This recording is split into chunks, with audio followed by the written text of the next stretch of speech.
It's time for the last word with Ali Velshi. Good evening, Ali. You know, we've all been ramping up for whatever happened tonight with the shutdown, so I haven't really given thought to anything else. That owl is what I needed. It's what we all needed. That's what we all needed. I insisted it be in the program. Thank you, my friend. I walked by to say hello to you. I think you were busy doing a show, but I hadn't seen you in real life for so long that we're just down the road from each other, so I thought I'd wave. Nice to see you. You have yourself an amazing weekend. See you next week. You too, buddy. Have a great show. Well, the Elon Musk-Donald Trump shutdown has been averted, and once again, Democrats have saved the day, and now America can enjoy the holiday season without the specter of a government shutdown looming over their travel plans or, for federal workers, their paychecks. The House of Representatives voted 366 to 34 tonight for Speaker Mike Johnson's third attempt at a funding bill. Now, we are currently waiting for the Senate to vote. Majority Leader Chuck Schumer is confident that this will pass, and President Biden is expected to sign it. Ahead of today's House vote, the White House released this statement saying, quote, President Biden supports moving this legislation forward and ensuring that the vital services the government provides for hardworking Americans, from issuing Social Security checks to processing benefits for veterans, can continue, as well as to grant assistance for communities that were impacted by devastating hurricanes. The democratic process of functional, normal governance was saved today by Republican incompetence and Republican dysfunction. Republicans have proven time and time in recent memory that they simply can't govern. Not a single House Democrat voted against the bill. However, 34 Republicans voted against their own bill, against Elon Musk and against Donald Trump again. Donald Trump made just one demand, a debt ceiling suspension. Republicans ignored him. Today, Republicans stripped Donald Trump's provision from the funding bill after Trump had threatened to primary any Republican who voted against the bill. And 170 Republicans in the House defied him anyway. Donald Trump has yet to make a statement about today's vote, but Semaphor's Congressional Bureau Chief reports, quote, Trump is not happy that the spending bill doesn't include the debt ceiling, according to a person who spoke with him this afternoon. Not clear that he'll publicly try to stop the bill in the Senate, but Trump's not thrilled that the bill doesn't contain his main ask. Elon Musk, who's smart enough to not want to be a loser, quickly pivoted to pretending that this was, in fact, a win. Quote, the speaker did a good job here, given the circumstances. It went from a bill that weighed pounds to a bill that weighed ounces. Ball should now be in the Dem court, end quote, because weighing the size of bills is actually what's important in governance. After the vote, Mike Johnson revealed that Elon Musk, an unelected wannabe bureaucrat billionaire, is not just Trump's babysitter. Elon Musk and I talked within about an hour ago, and we talked about the extraordinary challenges of this job. And I said, hey, you want to be Speaker of the House? I don't know. He said, this may be the hardest job in the world. I think it is. But we're going to get through this. Just stop for a moment and imagine that conversation. Quote, we talked about the extraordinary challenges, end quote. We don't have enough votes. That's the extraordinary challenge. It's math, and it's not hard math. It's just counting. You can do it on the calculator on your phone. Exactly 2 weeks from today, we will find out whether or not Mike Johnson can hold on to the hardest job in the world when Republicans vote for their speaker. Remember last time that happened? Some Republicans, like Marjorie Taylor Greene and Rand Paul, have floated the idea that you just heard Johnson refer to, Elon Musk for speaker. Today, the lead Democrat on the House Appropriations Committee, Rosa DeLauro, said this about Elon Musk's outsized influence over the Republican Party. At the behest of the world's richest man, who no one voted for, the United States Congress has been thrown into pandemonium. It leads you to the question of who is in charge. I thought that there was a Republican majority in this body, not a President Musk majority. The events of the last 48 hours were, on its face, about keeping the government open. But it also showed us something about the incoming Musk-Trump Republican regime, which Timothy Snyder has nicknamed the Mump regime. Professor Snyder writes, how to call this thing that is coming to America in a month? Administration seems inaccurate, since it assumes that the elected president just administers a government for 4 years, whereas Trump clearly wants to rule indefinitely. It also seems wrong since the people he appointed will chiefly break things rather than run them, and so regime rather than administration. But whose? It's not Trump's. It's funny to say President Musk, but that's not quite right. We face a situation in which the office holder has less power than the money bag. In another post, I called this Trumpo-Muscovia. But perhaps Musk's name should really come first before Trump's. And so, Mump, the Mump regime. We've seen from the Mump regime their impulses, the ignorance about how government works, and in the end, weakness in terms of forcing Republicans to do their bidding raises the responsibility that the best defense of normal functioning democratic government might be that the other side is simply too incompetent to execute on its dark vision for America. Joining us now is Timothy Snyder, professor of history at Yale University. He's the author of the New York Times bestsellers On Freedom and On Tyranny. His new Substack essay is titled The Mump Regime. Professor, good to see you. Thank you for being with us. And I think this is a crucial point. It's not sort of frivolous and light. It's a descriptor of what's actually going on here. The idea that a couple of mornings ago, Elon Musk got up and tweeted that Republicans should not pass this very important piece of legislation, the only constitutional piece of legislation they are compelled to pass, because he didn't feel like it. No one's clear on why he didn't feel like it or what his beef was, but he says something and they do his bidding. It's very strange. Yeah, I mean, it's very strange compared to what we expect or what's written in the Constitution, or for that matter, who Americans voted for. No American voted for Mr. Musk. It's not strange given the financial structure that we're in, where we have someone who plays a rich person on TV, which is Mr. Trump, who is being carried along by someone who is in fact the richest man in the world, and that's Mr. Musk.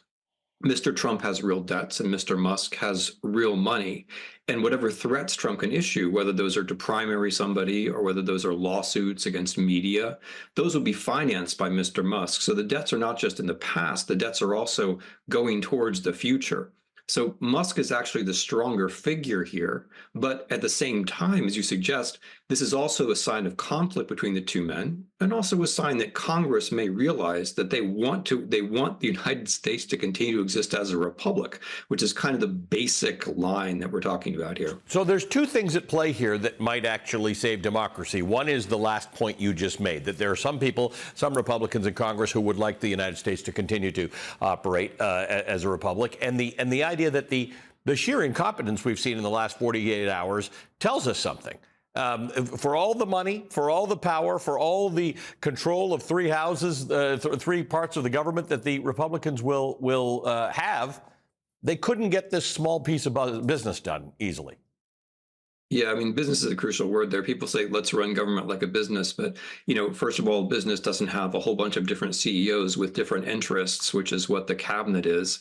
And second of all, you don't actually want the government to be like a business. You want the government to govern so that businesses and non-governmental organizations and citizens can have normal lives. What we've got now is we've got someone who is used to having his will just be fulfilled, whatever that might be, second to second, moment to moment, who's now going to try to work that black magic on the federal government. And I think this is just a hint, just a whiff of the way it's going to go for the next 4 years. So I guess the question is, if there's an element of incompetence at play here, which we've definitely seen in the last 48 hours or so, is that good or bad? In other words, bad for the country on the surface, but given that some of the agenda here seems to be to dismantle some of our democratic norms and practices, I'm almost hopeful that wow, if this is what you guys have, this is the best you have, democracy may survive. Only if people move into that gap, right? Because I think the most optimistic version is that there are people here who want to destroy the government for different reasons and in different ways. You have the people who want to break it because they want to pick up the pieces, which is Musk. You have people who want to change it so they can lock up political opponents, and that's Patel and Trump.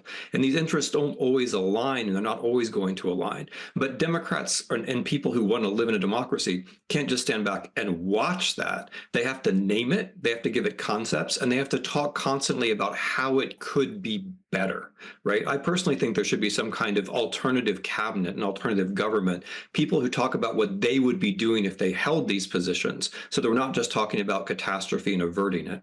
In fact, in the morning, I'm talking to your colleague Joanne Freeman, who makes that point that this might be one thin slice that we should grab from sort of parliamentary democracies. The idea that the Democrats are now need to take on the role of the official opposition. For every policy, there needs to be a counter policy. There needs to be an alternative, and it needs to be put forward in a productive manner. None of it may pass, but they need to act like this is what governing actually looks like, American people, so you can make a better choice the next time around.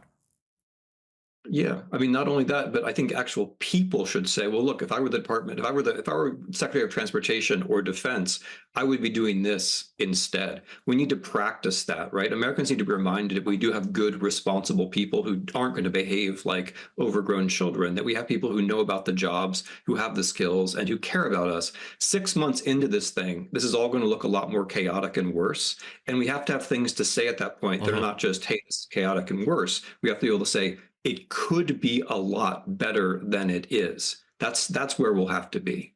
One of the things we're going to talk about in a moment is the affinity that Elon Musk seems to have for Russia.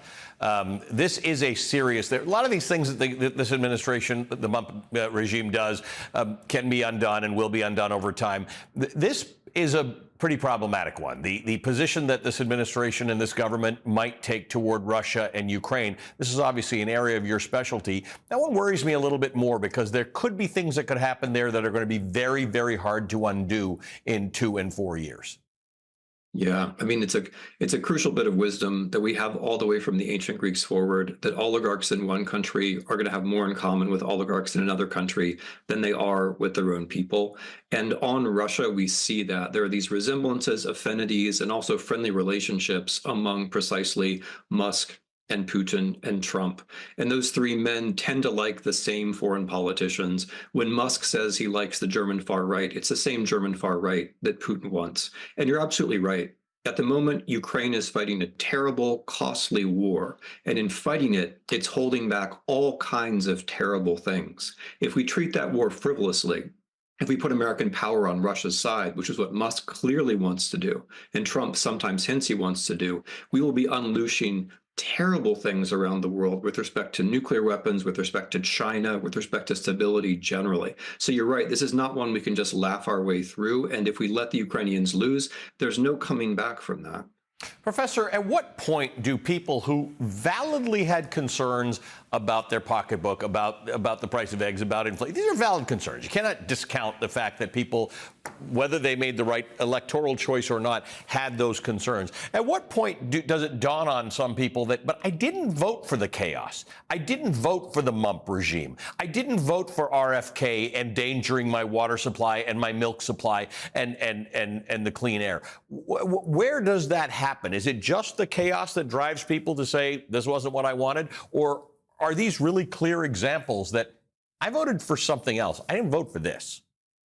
Yeah, I think some folks will go the way you're talking about, but other people will say, even if they didn't vote for exactly this, they'll say, I'm enjoying this. I'm enjoying the chaos. I'm enjoying the spectacle. I'm enjoying watching other people be humiliated. I'm enjoying watching other people suffer. I'm afraid there will be that too. And so once again, the important thing is to have something else, a third way, which is a positive representation of how things could be better than they actually are. So it's up to us in the media, it's up to us in the public sphere to not just to criticize, but to talk about how things could be better, might have been better, could yet still be better than they are right now. I think that's a great idea. I'm quite happy to invest in that for the next couple of years or so. Professor, good to see you as always. The Yale University history professor Timothy Snyder, once again, giving us a roadmap and some ideas about how we actually get out of the situation that we're in. All right, coming up, take a quick look at the Senate floor here.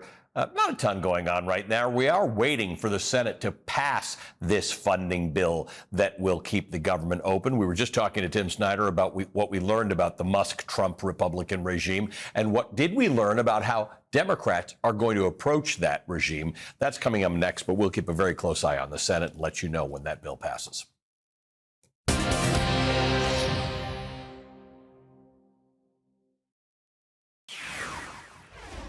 House Democrats have successfully stopped extreme MAGA Republicans from shutting down the government, crashing the economy, and hurting working class Americans all across the land. House Democrats have successfully stopped the Billionaire Boys Club, which wanted a $4 trillion blank check, by suspending the debt ceiling. That was Leader Jeffries after House Democrats helped Republicans pass a funding bill to avoid a government shutdown. We're watching live pictures now of the United States Senate floor, where senators are expected to vote soon on that bill. The Senate is still working toward a deal on the timing of that vote, but NBC News reports they believe the vote will happen before midnight. If it doesn't, it could be that there is some sort of a technical shutdown of the government that one hopes is resolved within a matter of hours. But we'll stay on top of that for you. Joining us now is the Democratic Congresswoman Sara Jacobs of California. She's a member of the House Foreign Affairs and Armed Services Committee. Congresswoman, good to see you. Thank you for being with us this evening. I don't know if you have any more information than we have right now. The Republicans, Democrats in the Senate do say they expect this should be wrapped up. There are a few things that they're trying to work through.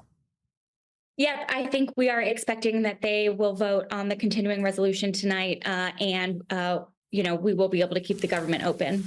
I was fascinated by Mike Johnson, who is not a guy who goes up against Donald Trump ever, works in lockstep with Donald Trump, about his relating the conversation that he had with Elon Musk an hour ago or so when he was mentioning that would even be a thing, that the Speaker of the United States House has to consult with a bazillionaire to sort of get his okay and his approval, an unelected guy, on how the work of the United States Congress in service of the people of America should go. I mean, it's truly wild. We had a bipartisan agreement on how to keep the government open, make sure we get this disaster funding to communities who need it, like my community in San Diego, where we were able to get some funding for cross-border pollution issues that we're having. And at the very last minute, Elon Musk decided he didn't like the deal. He started tweeting, and all of a sudden, we were thrown into chaos. I'm not looking forward to the next couple of years of governance by tweet. And I don't think that's how we should be doing business. We should have our elected leaders be able to make deals with each other and then be able to actually follow through on the agreements that they make, which clearly Mike Johnson is now incapable of doing, as he's shown. Yeah, we used to have government by tweet, and then what we didn't realize is that there's another entity in here. Like, at least the guy who was tweeting, for better or for worse, had been elected the president of the United States. Now we got a guy who seems to be the president of the United States' boss, who we don't know what the motivations are because he didn't campaign on his policies. He campaigned for someone else. This becomes a little difficult. Tim Snyder and I were just talking about the role that Democrats may need to play in this new Congress now, and that is, I don't know, a shadow cabinet, an alternative, an idea of here's what this has to look like, so that the American people can see the contrast between what Republicans are, the chaos that Republicans are committing, and the alternative. Well, I think that's exactly right. And, I don't want to give the Republican conference too much credit, but I do think it's very telling that even with the full weight of Elon Musk and Donald Trump, 38 Republicans voted against the bill that Donald Trump wanted yesterday.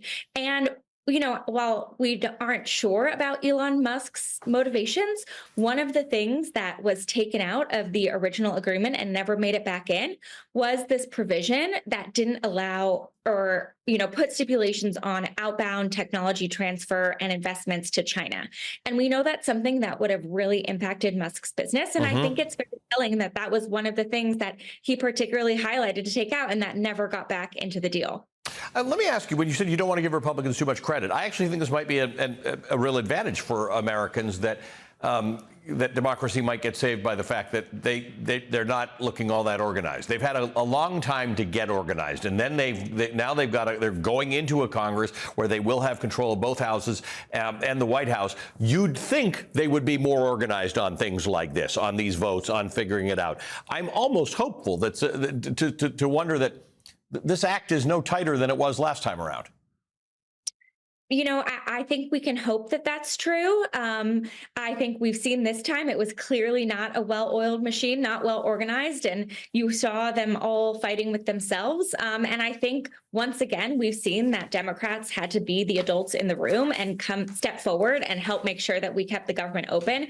And we stand ready to continue, moving forward in a bipartisan way. But what needs to be clear is that we're not willing to sell out our constituents or our values in order to do that. And that if they want or if they need Democratic votes to move things forward, as they have done this entire term, then they're really going to need to come to the table and have a conversation with us about what that means. And how does that feel inside the Democratic caucus?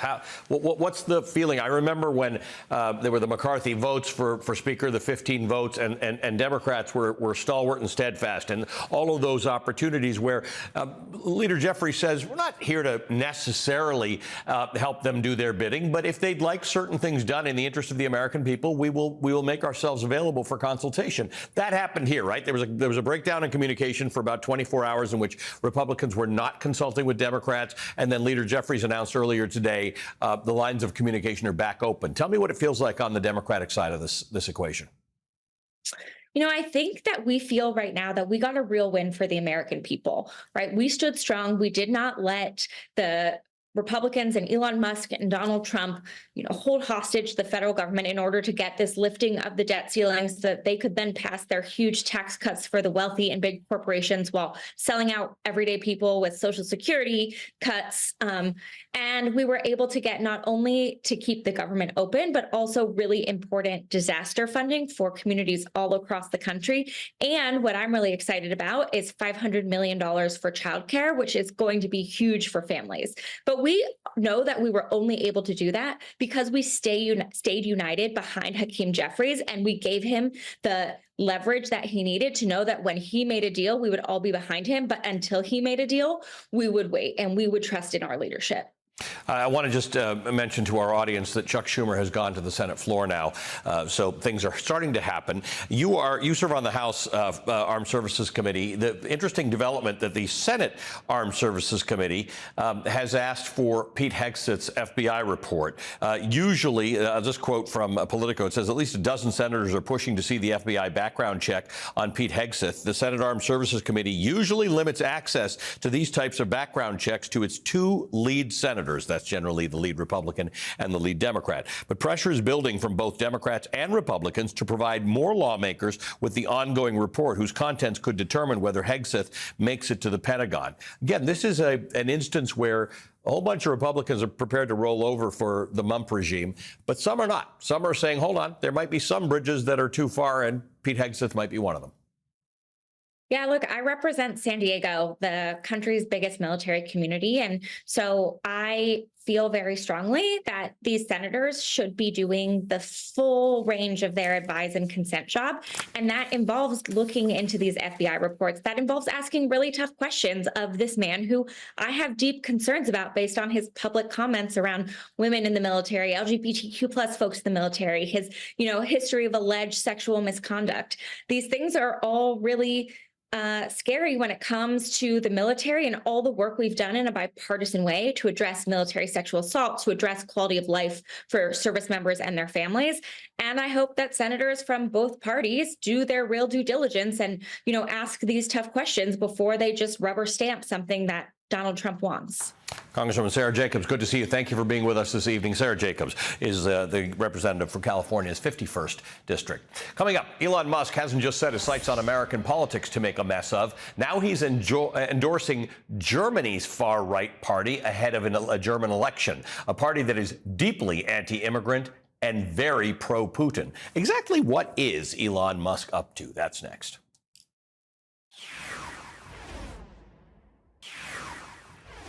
Lest you think that Elon Musk's habit of mucking about in politics is purely an American fascination for him, allow me to point out this news today from the New York Times. Quote, Elon Musk, the world's richest man and a close advisor to President-elect Donald J. Trump, on Friday endorsed Germany's far-right party, a group with ties to neo-Nazis whose youth wing has been classified as a confirmed extremist by German domestic intelligence. Only the AfD can save Germany, Mr. Musk posted to X, referring to the anti-immigrant party, the Alternative for Germany, by its German initials. In doing so, he's wading into German politics at a moment of acute turmoil. The German government recently collapsed, resulting in early elections, which are planned for next year, end quote. After Musk endorsed Germany's far-right party, The Guardian reported, quote, the German health minister, Karl Lauterbach, called Musk's decision to comment on the German political debate weeks before the snap election undignified and highly problematic. At a press conference in Berlin, Germany, the Chancellor, Olaf Scholz, responded indirectly to the Elon Musk post, saying, quote, we have freedom of speech here. That also applies to multimillionaires. Freedom of speech also means that you're able to say things that aren't right and do not contain good political advice, end quote. But there's more to this story. Germany's AfD party has shown a strong desire to get on Vladimir Putin's good side. German media outlet Deutsche Welle notes that the far-right alternative for Germany's party is calling for an end to German military aid for Ukraine. When Ukrainian President Volodymyr Zelensky appealed to the German Bundestag in June 2024 for more support for his country, a large number of AfD lawmakers left the building, end quote. The report continues, quote, AfD politician Bjorn Höcke offered a favorable view of Russia under Putin. Today, Russia, whether the mainstream media wants to hear it or not, is a country that hopes it could possibly be a pioneer for a world of free and sovereign states without hegemonic influence, end quote. So we have Elon Musk, an unelected billionaire who seems to wield considerable influence over a lot of elected U.S. officials, advocating for a German political party that wants to end funding to Ukraine and calls Russia a potential, quote, pioneer for a world of free and sovereign states, end quote. That's awfully rich. Today, Vladimir Putin's military fired 8 ballistic missiles on Kyiv, a day after Putin claimed that his troops were winning on the battlefield and that his maximalist goals to seize more territory in Ukraine were unchanged. One person was killed and at least 12 were injured. One intercepted missile fell on a business center, smashing its top floor and setting fire to cars parked in the street below. The complex was home to Superhumans, a prosthetics and rehabilitation center for wounded Ukrainian soldiers. Quite the opposite of what you'd expect from a, quote, pioneer for world of free and sovereign states, end quote. Meanwhile, in the UK, the Wall Street Journal reports there's growing alarm among Britain's political establishment that Musk, who has been sharply critical of Prime Minister Keir Starmer, may radically alter the UK's electoral landscape by donating millions of dollars to Reform UK, a populist upstart party. Britain's government says it wants to change the law to prevent foreigners from making outsized political donations. So just what is Elon Musk up to here? To help us answer that question, I'm joined now by Michael McFaul. He's a former United States ambassador to Russia. He's now a professor of international studies at Stanford University and an MSNBC international affairs analyst. Ambassador McFaul, good to see you again. Thank you for being with us. Lots to unpack here, including the fact that in the UK, they can actually figure out laws. Lots of countries have laws that entirely limit the influence. Some countries say if you're a foreign national, there's no way you can donate money at all. So sounds like some of this is at least fixable now that we know that Elon Musk seems to want to use his money to influence lots of people's elections. Well, some of it's fixable, but some of it's not, because he has one of the largest platforms in the world where he's the largest influencer. And so what he says goes across borders, and some countries do try to limit that, including our own from time to time. And Romania just tried to limit that because of what the Russians did in their presidential elections. But this is pretty unprecedented that you have somebody with his stature giving his opinions about German electoral politics. And let's just set aside just for a moment that of course, I think it's a really bad idea personally to endorse this far-right extremist party. And I hope maybe Mr. Musk hasn't really looked closely at what they believe. That's what some other polite German MPs were saying. But okay, we disagree on that. But then there's the second piece about sovereignty that you were just talking about. Wait a minute. The MAGA guys are all about sovereignty, right? Right. Remember all the trouble that the Ukrainian ambassador got into because she took the democratically elected president of Ukraine to an arms factory in Pennsylvania? The speaker called for her resignation, saying that was interference in our elections. But when we do it in their countries, it's okay. But the biggest problem I have with this is which which foreign policy? It's just like what you're talking about on the domestic side. Is this Trump's foreign policy? Did he, when I worked in the government, we would clear statements through a process with the State Department, with the National Security Council, so that we had a unified statement about Obama's foreign policy. That's when I worked in the government. Here, it's very unclear. Is he speaking for Mr. Trump? Is he speaking for a Secretary of State that hasn't been confirmed? That is deeply damaging to it's American confusing. foreign policy. For the ambassador. I mean, there are lots of people who speak for the government. Who's he speaking for? I want to just play for you what Senator Chris Murphy had to say about this particular party, because it is interesting to understand. Maybe you're right. Maybe Elon Musk doesn't fully understand what they do. Let's listen to what Chris Murphy had to say about it. AfD is essentially the neo-Nazi party in Germany. They exist to try to rehabilitate the image of the Nazi party. And what we know is that what Elon Musk thinks tends to eventually be what the President of the United States thinks. And if the United States takes an official position in favor of neo-Nazis in Germany, I mean, it is absolutely catastrophic for the people of Germany, for Europe, and ultimately for the United States. And so this is the point you're making, that do we know that Elon Musk knows what they do and is okay with that and has signed off with the President of the United States? Or is it the President of the United States, the newly elected President of the United States, who has not taken office yet, Donald Trump, does he sign off? Get Elon Musk sign off on these things. This is a very strange way to conduct foreign policy.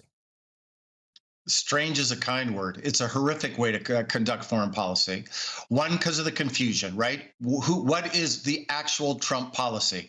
And I hate to sound so trite, but there used to be a time in our government, I was part of the transition in 2008. We used to have this norm about one president at a time. Yeah. That's been thrown out the window, right? But secondly, think about the contradiction here. President-elect Trump is talking about how we need the Europeans to do more. We want our allies to spend more. He's even talking about calling for 5% of GDP.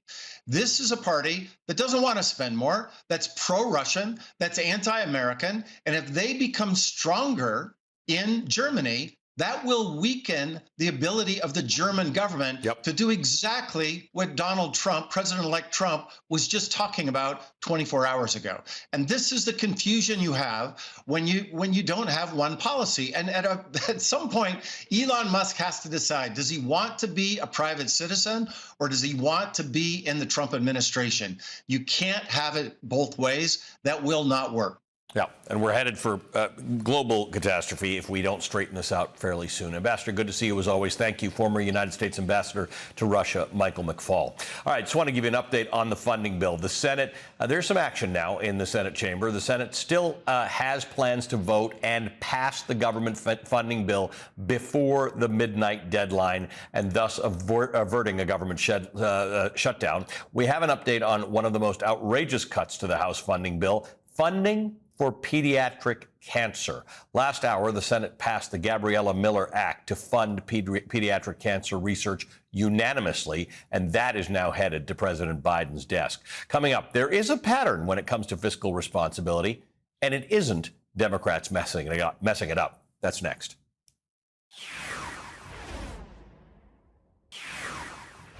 Tonight, Hakeem Jeffries and House Democrats did what the Democrats do in the end. They did the right thing for the country in the process, and they saved the Republican speaker again.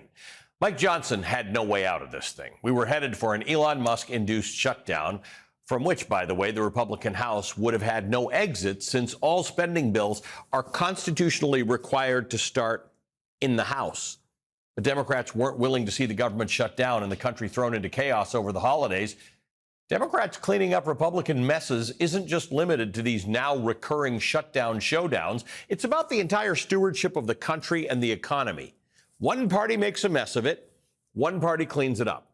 Leader Jeffries offered this recent history lesson on the House floor.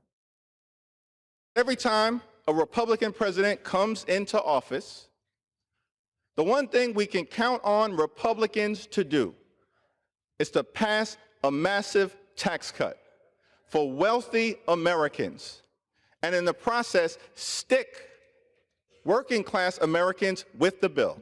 Bill Clinton comes to office, inherits a significant deficit, and under his stewardship, President Clinton turns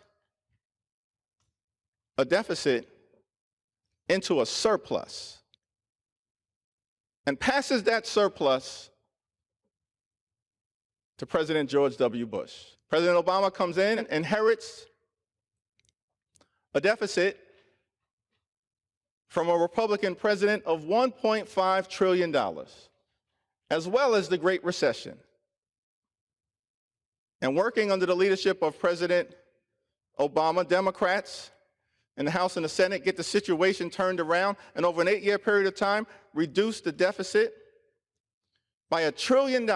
And then Donald Trump comes to office. The Republicans turn their attention to the GOP tax scam, where 83% of the benefits went to the wealthiest 1%. In our nation's 248-year history, 25% of our nation's debt was accumulated during the 4 years of the former president. 25%. How dare you lecture America about fiscal responsibility, ever? And then President Biden comes to office, gets big things done for the American people on infrastructure, on the CHIPS and Science Act, standing up a clean energy economy, rescuing America from a once-in-a-century pandemic, gets all of these big things done, partnering with House Democrats and Senate Democrats. And in the process, in his first 2 years, reduces the deficit by $1.7 trillion. And so we see a very clear pattern. Joining us now is the Democratic Congresswoman Gwen Moore of Wisconsin. She's a member of the House Ways and Means Committee and the Joint Economic Committee. Congresswoman, nice to see you. Thank you for being with us. That was a very helpful lesson. That was a very helpful, as an economics guy, it was interesting to hear it from an economics perspective, but it's almost like it's bigger than that. What we saw in the last 48 hours is bigger than just dealing with stewardship of the economy. It's become about dealing with the stewardship of governance right now, which elected Republicans, already had a problem with in the last couple of years. And now with Elon Musk, who knows? Who knows, Allie? It's a great question to start this segment. You know, we were very, very concerned, and we still are very concerned about this non-elected, non-citizen immigrant basically running the presidency.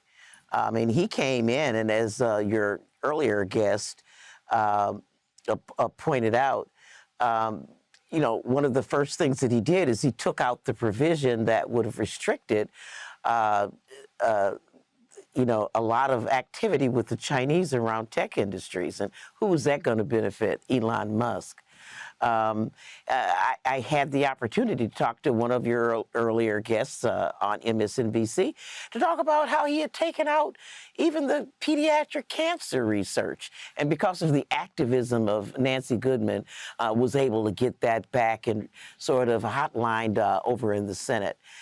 And to have Donald Trump say that he wants the debt limit raised beyond his presidential term is really very telling in terms of what they want to do. They want to pass this irresponsible tax scam, as Leader Jeffries called it, something that if you make under $100,000 a year, I guarantee you it's not going to help your feeling of financial insecurity. You know, 52% of Americans said that they voted for Donald Trump because they felt insecure. And I can guarantee you that putting $4.6 trillion more dollars onto the credit card with passing this tax scam and then eliminating the debt ceiling so that maybe Donald Trump could lower these corporate tax rates down from 21%, for God's sake, down to 15%, and adding another $8 trillion to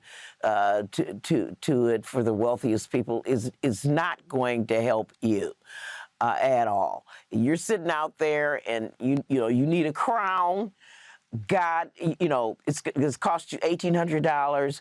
It's going to have to go on your credit card for 20% because you can't depend on this tax scam to provide you with any additional money. Right, and guys like Elon Musk is a naturalized U.S. citizen, but it does seem that this lesson about how the debt and the deficit and then the debt get increased.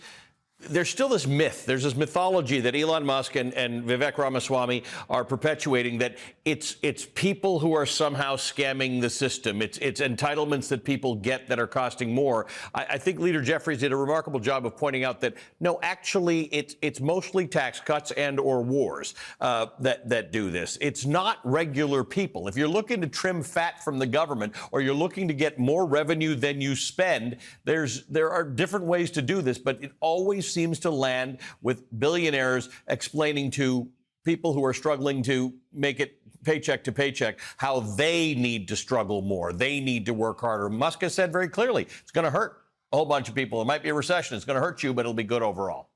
Exactly. It just all depends on what you see as growth.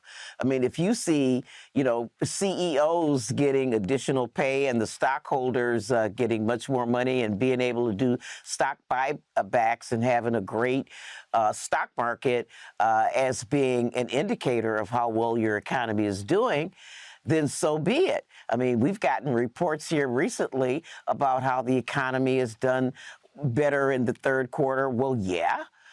We've had some wars, but also we're beginning to see Joe Biden's investments really pay off.